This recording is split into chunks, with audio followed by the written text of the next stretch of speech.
Hello everybody and welcome back to episode number 17 here in the Systematic Factory. I've let things run for a little while here. We got everything vacuumed out and we have a active volcano again. I did leave extra space here because I might increase this magma holding tank. I'm not quite sure how much I'm going to need yet. Could do the math to figure it out, but I'm just going to let it go. And then if it gets full, I'm going to add some more space and just play around until I get it right. That's how I like to do things. So this is set up so that this is our magma holding tank. When we break out this tile here, we will have magma flow down. I think I have this. I don't think I have this the way I want it. I think I left it too wide because I needed the space for people to get in here. I have to pull up my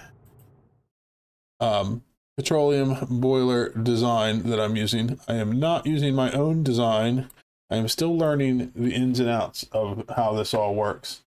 And so what I am doing this time is I'm using a slightly different one than I've used in the past.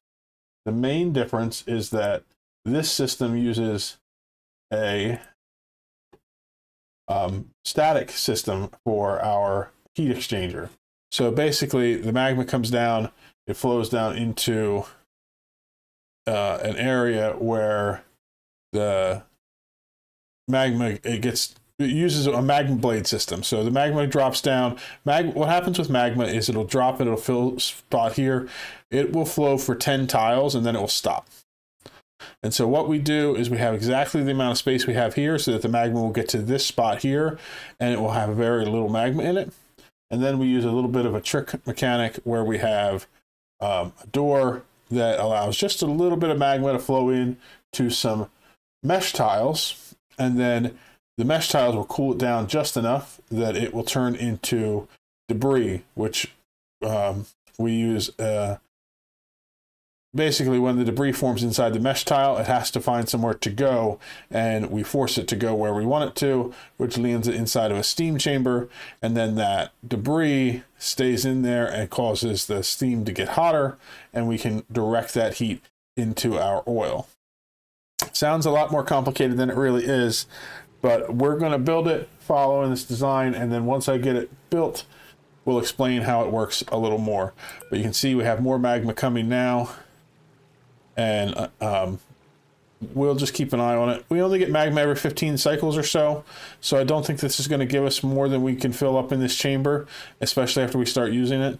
But I want to just kind of play around with it, come up with how I want to do it. So we're going to get this rolling here. The first thing I'm going to do is build the heat exchanger, which is all going to be in this side here.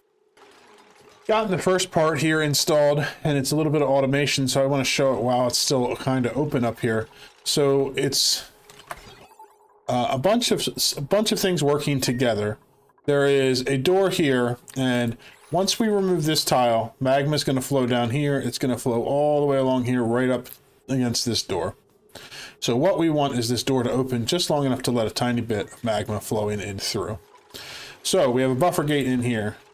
It is 5 seconds. There's an end gate here that has a thermosensor that says green if it's below 700 degrees in this room. So basically, if the room goes over 700 degrees, it goes to red, meaning this door stays put. And it won't open until we need more temperature. Timer sensor goes 0.2 seconds, and then it stays red for 30 seconds. So it sends a brief signal, just long enough to turn the buffer gate on, to open this door to let a little bit of magma in, and then it closes it for another 30 seconds. And it will continue to open it once every 30 seconds until this thermosensor hits above 700 degrees. Pretty simple, looks more complicated than it is. The automation wire also continues down, and it's going to hit our next piece of automation, which is what we're going to put in right now, and I thought we could do that together. So this starts with a buffer gate, and I'm making everything here out of steel, but you can get away with doing it with some cheaper materials like iron, because certain parts are not as intense with the heat. There are certain spots where you do need to use steel and stuff, and the guide that I am following shows you all of that, and I will link that in my video description. But we need a buffer gate, and then another buffer gate down here, and in between those two, we're going to do a filter gate. And then we're going to take some automation wire. You can see the first automation wire ends with that. This one goes down and connects to here. Connects these two together. Autosave is always in the middle of me doing delicate things. It never, ever leaves me alone. It is the bane of my existence. Automation wire to connect these two. And then we have a few more things to do here. So we have a wire that's going to go across here. And then we have one from here. It's going to go across to here. And once we have this built, there's going to be doors that those connect to. And I'll show you what they mean once we get them installed. But this is all the things we need to get built. And it's all packed inside this obsidian that's getting built. So the heat stays all inside of our build here, because it is going to get very, very toasty in here in not too long of a time. I think before I build this, I need to leave that one open so they can reach all three of these, and then I can build that. Kind of have to pay attention when you're building these things to make sure you're not getting too far ahead of the design. You got to make sure there's ways for duplicates to get around to do things, and also not to trap themselves in, as you all know they are prone to do. Okay, so I'm going to put another ladder here on this side, and I'm going to finish up our obsidian up this way.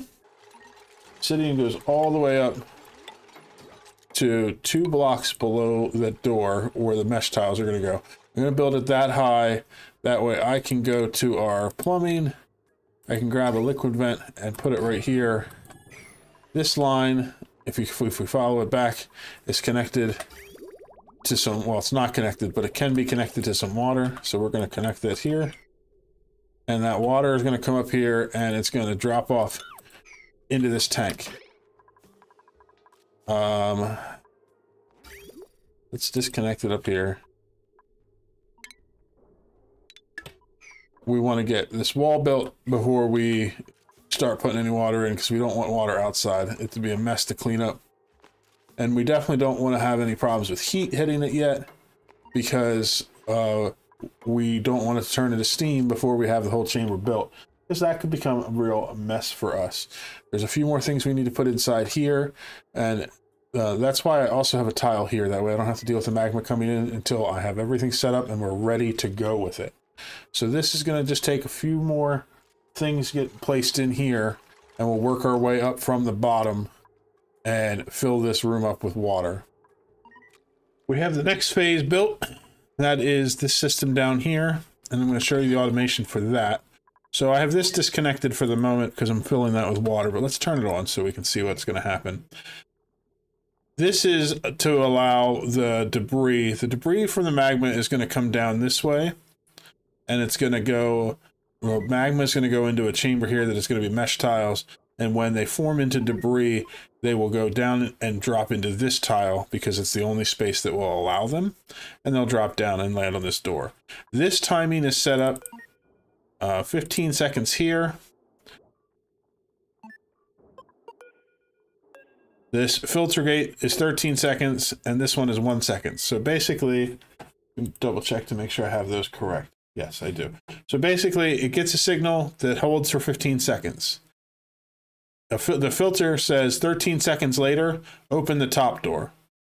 The buffer gate says, as soon as that starts, open this door, but only leave it open for 1 second. So this one opens at the same time. A second later, this one closes, and then this one closes after it. It's very quick together, but the idea is that it will let the debris fall down in, go all the way to the bottom. It will close up, and it will land in the bottom, which means it'll get trapped inside the door, which means the heat will exchange with the door and lift the steam all around the room. At least that's my understanding of it. It's a little complicated for me to wrap my head around a little bit. Let me see if that is, let me make sure that is working the way it's supposed to. So this comes through It's supposed to, the buffer gate is on for 15 seconds. After that, it opens this door for 2 seconds, and this door only opens for 1 second. Is that correct? Filter gate, buffer gate 15 seconds, filter gate 13 seconds. Just for 1 second. I think I need to play it back in a normal play rate so I can see what happens, because I don't see. It's hard for me to understand it, so it's probably hard for me to explain it. Make sure this is coming right. So the signal is going to come down here after this timer gets to the green. So it's about to start. It sets the buffer gate on. The buffer gate goes on for 15 seconds. 13 seconds later, it should send a green signal here.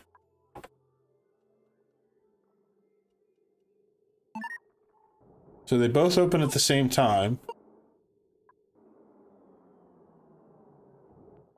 I mean, as far as I can tell, they both close at the same time, too. Am I doing something wrong?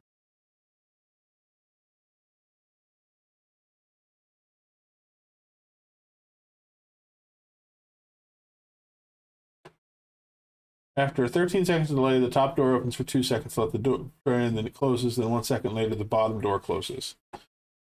Do I have the wiring in the wrong places?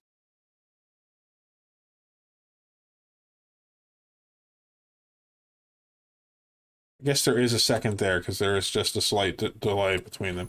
Well, I'm going to let it go, and if we have problems with it, I'll mess around with it. But it's looking good.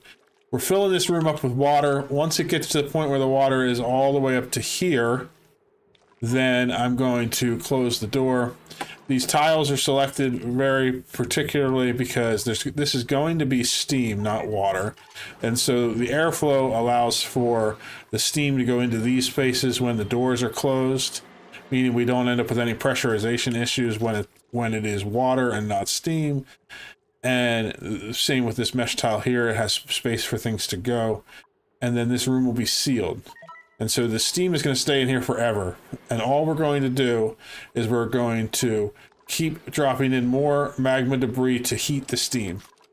This heat from the steam will transfer from here into this metal tile.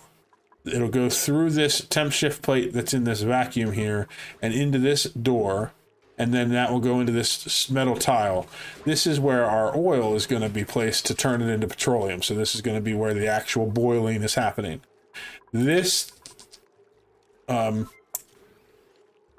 thermosensor here is set at above 404 degrees. So once once the petroleum in here goes above 404 degrees, it says, I don't need any more heat. It opens this door, and because there's a vacuum in here, that means no more heat transfer.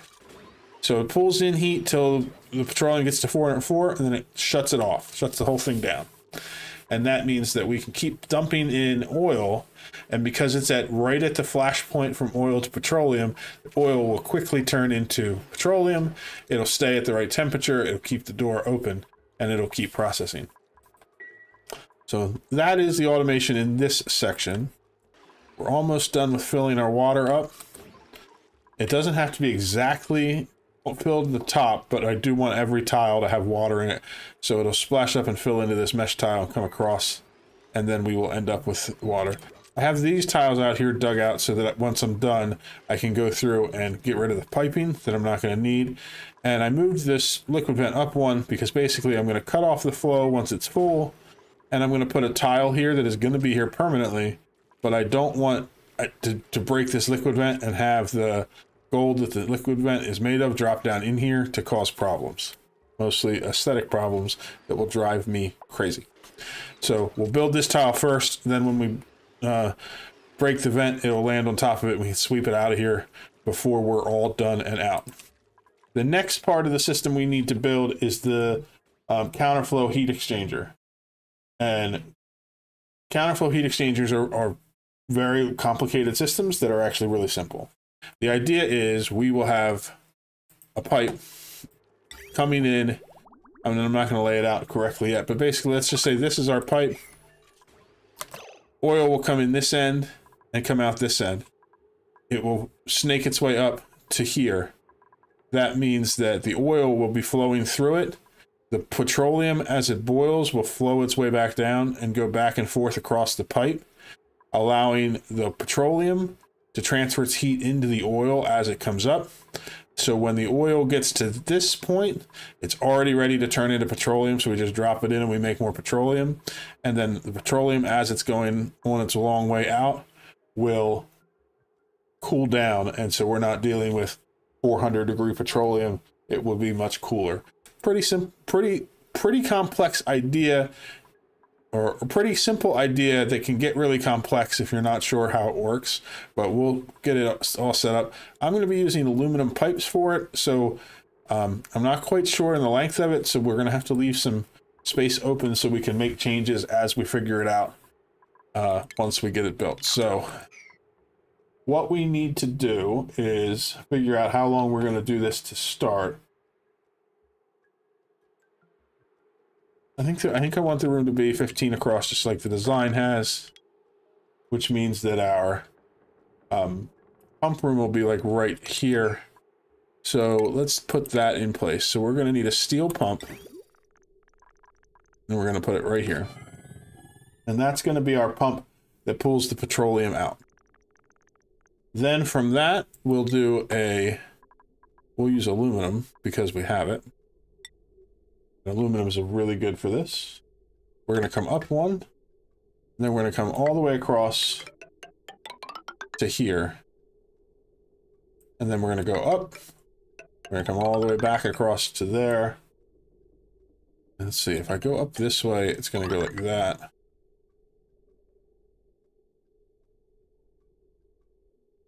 I'm wondering if I want to change. I do want 2 there because I want to be able to make a 2 deep bay. I don't think I'm going to need quite as much space. Let's go, because I'm using aluminum piping, and then I'm going to come down and put the vent out there. Let's put a steel vent. That is not how the design has it, and so I'm kind of changing some things on my own, but I think that's how I want it. So then what I need to do under here,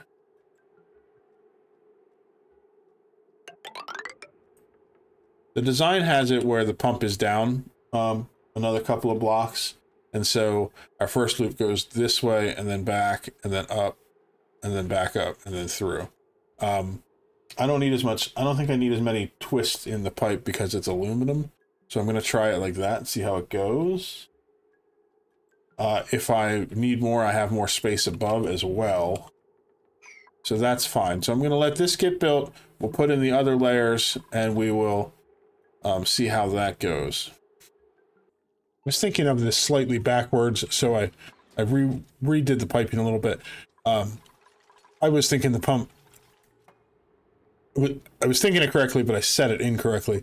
This pump is not the pump that pulls, it is the pump that pulls petroleum out, but the petroleum doesn't go through this pipe. Oil goes through this pipe.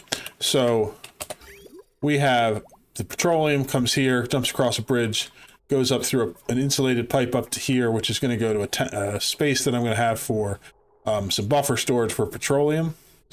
And then there's a pipe that's coming up here, which I'm building, that goes all the way down here. We still have a couple spots left to do.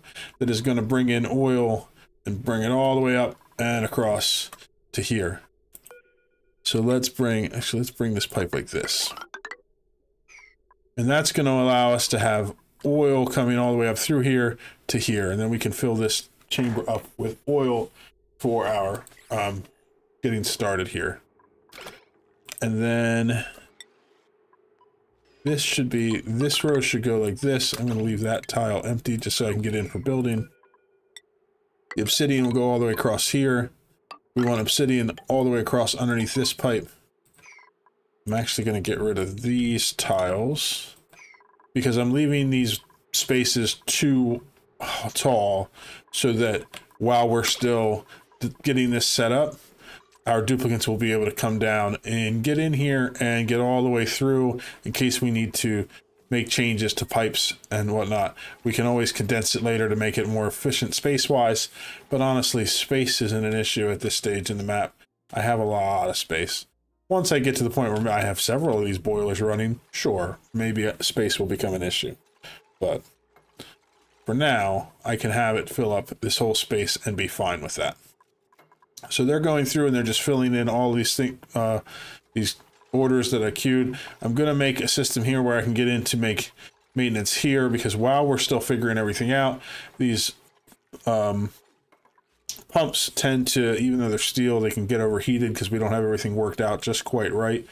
And so I'm going to leave access for that. So what I want to do here, it's going to be too wide, so I'm going to need 2 ladders. I don't want the ladder made out of sandstone. I don't know why these ladders were made out of sandstone, to be honest. We're going to put some obsidian ladders there and there. And this one they'll be able to just walk down in. It won't be a problem.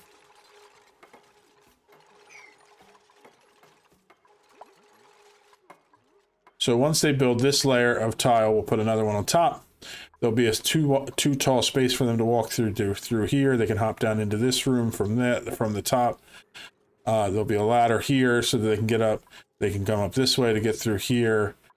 That means we also need ladders that go up here to above where we're coming in, and this is going to be the top of it. That way nothing ever overflows.